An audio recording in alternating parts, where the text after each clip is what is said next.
আপনাদেরকে স্বাগত। তো আজকে তো একটা বিশেষ দিন, তা আমি এখন কিছু বলছি না, সেটা সব শর্মিষ্ঠাই বলবে। যাই হোক, আজকে আমি রান্না করছি কি সেটাই শেয়ার করবো। যে আলু পোস্ত করবো, আজকে তো নিরামিষ, সোয়াবিনের তরকারি আর সব রকম ভাজা, আর মুগের ডাল করা হয়ে গেছে, ভাত তো হয়েই গেছে।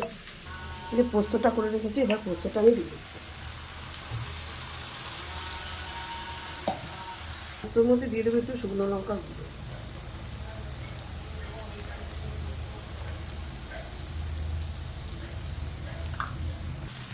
পোস্তটা মোটামুটি ভাজা ভাজা হয়ে গেছে, এবার আমি জলটা দিয়ে দেবো। খুব ভালো করে আমি দেখাতে পারছি না, যেহেতু আজকে একটু খুব কাজের চাপ। জলটা আমার দেওয়া হয়ে গেছে পোস্ততে। এদিকে আমি কুমড়ো ভাজা বসিয়ে দিয়েছি।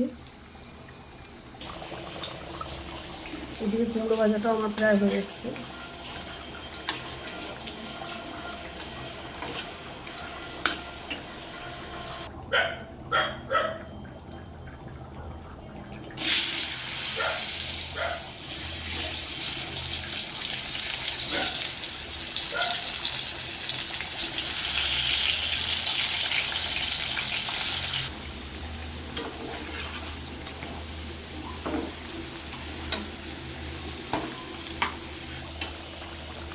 আলু ভাজা কুমড়ো ভাজা হয়ে গেছে। এদিকে করলা ভাজা, আলু পোস্ত আমার হয়ে গেছে, এই যে নামিয়ে দিয়েছি।